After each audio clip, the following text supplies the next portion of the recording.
I used to think that I knew how to use AI.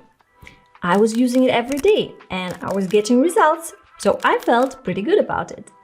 And then I started actually learning the basics, the different model types, what each one is actually good at, how prompting really works, and then I realized that I'd been doing it wrong the whole time. Not completely wrong, but wrong enough to be leaving a lot of value on the table. And I talk to bloggers and online business owners all the time who are in the same situation. They use AI every day, but they're using the wrong tool for the wrong job. And they don't even know it. So in this video, I want to cover the actual basics, the things that nobody really explains clearly. And by the end, you will know the 3 types of AI tools and which one you actually are using wrong. I will talk about why not AI models are equal and which one you should use for what. And I'll talk about the prompting basics that will immediately change your results. And I'll also talk about the limitations that you need to know so that you don't make decisions based on wrong information. Let's start with something that sounds simple, but actually confuses a lot of people. Not all AI tools are the same type of product. There are 3 categories that you need to know about. The first one is standalone tools. These are AI tools that you access directly through a website or an app, for example, ChatGPT, Claude, Gemini, Perplexity. You go to the website, you type something, you get an answer. That's it. No setup, no integration with another software, just open and use it. The second category is tools with integrated AI features. This is when AI is built inside a tool that you already use. For example, when you open Google Docs, Gemini is right there inside of it. Or when you are in Canva, you can generate an image without leaving the platform.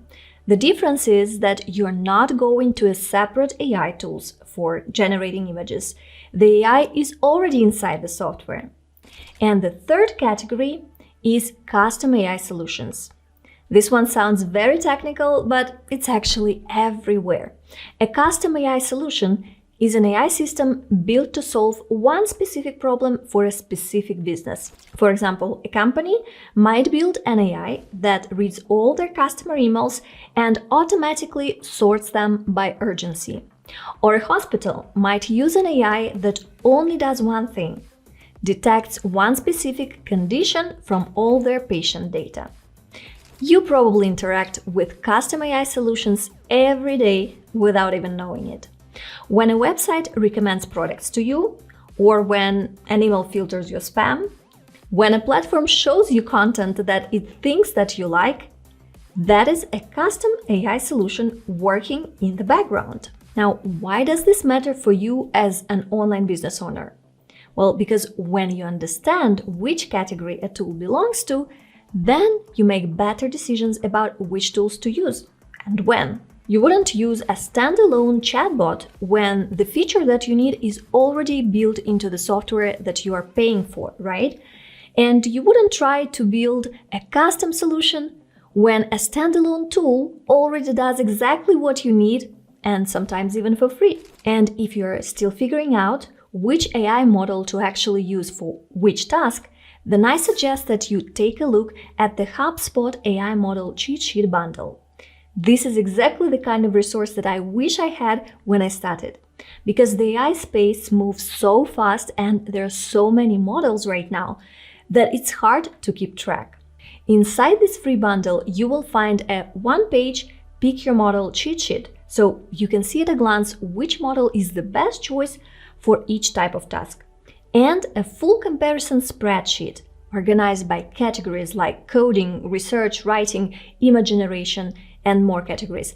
My favorite section is the task comparison table. You can literally see side by side which model leads for reasoning, which one is the best for agentic tasks, and which one is the cheapest option for high volume work. It's the kind of reference that you will come back to every time a new model drops. This resource was made by HubSpot, who is kindly sponsoring this part of the video.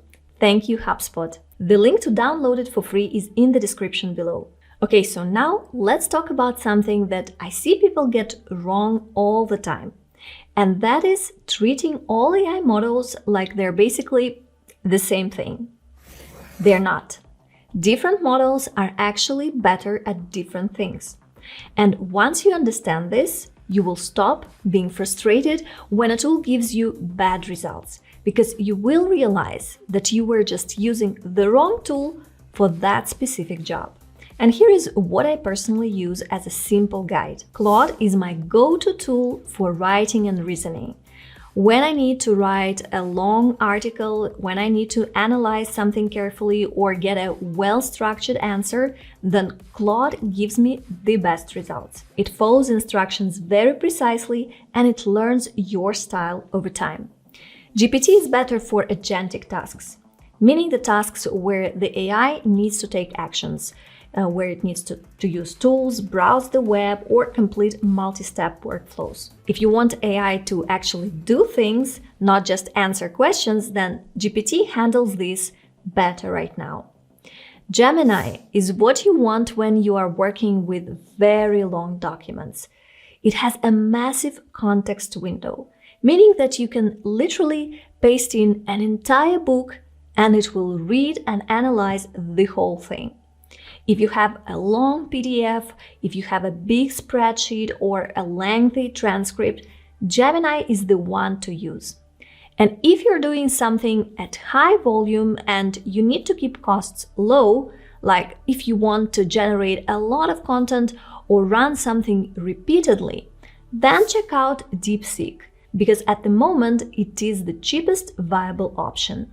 You just need to know which model to reach for depending on what you're trying to do. Now let's talk about prompting. And I'm not going to tell you to write longer prompts. That's not the point. There are 3 things that will immediately change the results for you. The first one is implied context. This is something that most people never think about. When you ask AI a question, you already know a lot of things that AI doesn't know. And if you don't say those things out loud, you will get a generic answer. For example, if you ask, write me an email to a brand about collaboration, that's one thing. But if you add context, something like, I have 50,000 subscribers, for example, that you have worked with this brand's competitor before, or that your audience is specifically social media marketers, now the AI can write something that actually fits your situation. The implied context is the information that is obvious to you, but invisible to AI. So always say it out loud. The second thing is giving AI examples of what you want. You should give 2 or more examples of what good output looks like for you. For example, if you want AI to write in your style, don't just say, write like me. Show it 2 or 3 examples of your writing and then say, write something new in this style. And the more relevant examples you give, the better the output. The third thing is breaking a big task into smaller steps. So instead of asking AI to do one big complicated task in one go, break it into steps. For example, if you wanted to help you write an email sequence, first ask for the subject line options, then ask for the first email only, and then ask for this follow-up email based on the first email, and so on. Each step builds on the last. And then you will get a much better result than if you tried to do everything in one prompt. Okay, limitations. This section is really important because AI sounds very confident all the time, even when it is wrong. There are 3 limitations that you need to understand. The first one is training data bias. AI models are trained on data that already exists, so if that data has gaps, if it has blind spots or biases, the AI will reflect that. For example, if a model was mostly trained on English language content, it will perform differently in other languages. This is not a bug, it's just how the technology works. But you need to know it. Now, the second limitation is the knowledge cutoff. Most AI models have a date after which they don't have information. So if you ask about something that happened recently, the AI might not even know about it. Or worse, it might make something up. Always check when a model's knowledge cutoff is before you use it for research. And the third one is hallucinations.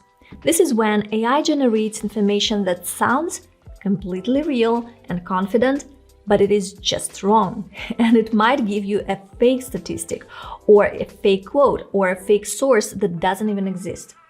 I personally never publish any number or any claim from AI without checking the original source first. Because I've been burned by this before, and the AI sounded completely certain. The number was completely made up. So for anything high stakes like health information, financial decisions, legal questions, statistics that you plan to publish, always verify with the original source.